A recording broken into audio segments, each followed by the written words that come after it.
Hey guys, so today we're going to answer a subscriber question. And the question in question was, Frederick, what tools do I need to learn in order to be a front-end developer? So let's get into it. Now, this is a very, very common question, and it's also one of those tricky ones. It's all but impossible to answer this without it's not impossible, but before I even speak, I want to just put something out there, because otherwise this is going to spiral out of control like it usually does when people talk about tooling.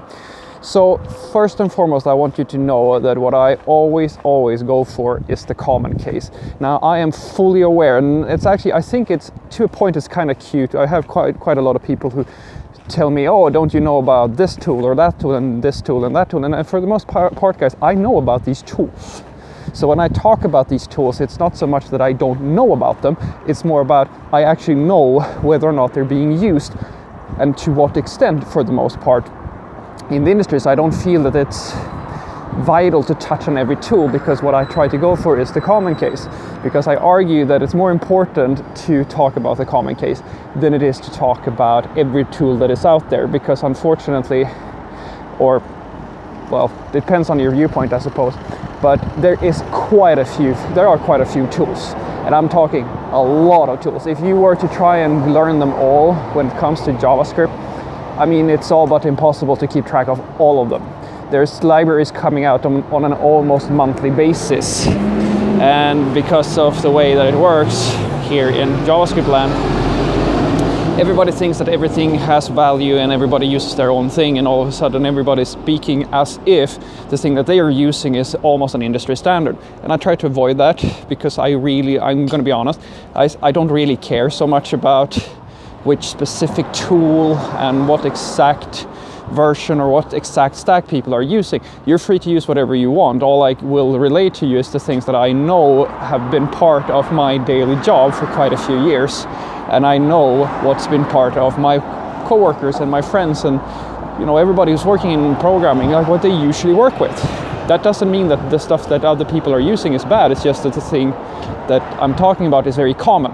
So let's get into it. First and foremost, let's just cover the basics. In order for you to be able, with an industry term, and this is going out to some of the people out there who want to talk to me about design, the industry, as I understand it today, defines a front-end developer as a person with, or rather an engineer, a programmer who has an extra good understanding of technologies such as CSS, HTML, and JavaScript. And technically it is optional, but it's all but a requirement. You should also have a good understanding of a SPA framework, because they're actually that common at this point. Now, your choice in SPA framework, it doesn't really matter which one you pick, depending on your preferences. What I can tell you is that as it stands right now, React is the industry favorite. People will tell me that Vue has passed React in popularity on GitHub, and yes, it has, or maybe it should have at this point, but that doesn't really matter all that much, because what's important is what the industry is using, and what's the industry is statistically using is Angular and React. If you want to check that out, go and have a look at Stack Overflow's yearly reports, and you will see that. And so usually a good choice for, it doesn't matter actually, because when you get to, like in the beginning it matters which one you pick, but when you get a little bit more experience, it doesn't really matter all that much. You can pick up the other frameworks fairly quickly, because you're most likely going to learn enough to feel quite comfortable in it. But there is quite a lot of trickery involved with this. So if you're just starting out, make sure that you're picking something that you want to stick with for a little while, so you can understand it, really understand it. So a SPA framework, you will need to know that. Secondly, like we were talking about CSS, but you will also need to learn Sass, which I'm stating because it's the most common thing, not because it's the best thing. You have, of course, post CSS and less and these other versions, or SCSS, but for the most part, going either with SCSS or Sass is going to be a good choice for you, because they're actually, I mean, the differences are kind of small. So if you know one thing, you most likely know enough to learn or pick up the other things very, very quickly. It doesn't really matter which one, but you should know that Sass is like the old kid on the block and has been around for quite a while. Cool. So apart from that, let's talk about JavaScript. So learning JavaScript is of course fundamental for you, and being good with it is even more important, because that's kind of where your strength comes in. But there's more to it than that. The other tools that you need to know is you need to have a look at the tools that are surrounding JavaScript itself. Understanding the browser APIs is fundamentally like a very important thing. Understanding event listeners and how to do things with the DOM, that's very important. So just learning an SPA framework is not the best thing for you. However, there are other things that are also, and this is where it gets tricky, which are also very relevant, and that comes into two things. I categorize them in two ways. You either, you kind of have to learn both. You have a ton of build tools and surrounding tools around your thing, like all around the actual project. So example of that is Webpack. Webpack you should absolutely learn. It's super, super hard, and everybody thinks it's super frustrating, at least what I've heard. I've kind of passed that hump now, so I kind of understand how the tool works, but it is massive. And people will tell me about Rollup and all the other versions, and I go and I say, yes, they are great, but they are not as popular as Webpack, and they are not as powerful as Webpack, and that is why Webpack is all but the industry standard. And you can take that or leave it, but that's what I know. Anywho, apart from that, and some people will talk about HTTP 2 and that makes bundling completely pointless, and I go, yes, of course. It's just that the whole world hasn't migrated over to HTTP 2, so instead of telling the juniors that they should learn HTTP 2, maybe you should talk about that when the companies are actually migrating, so that you don't waste people's time. Because guys, just because something just came out yesterday doesn't mean that everybody is on that thing the day after. So just take it from me, there is no reason for you at this point in time to learn HTTP 2. Wait for it to actually stabilize and become part of the job requirements if you're unsure.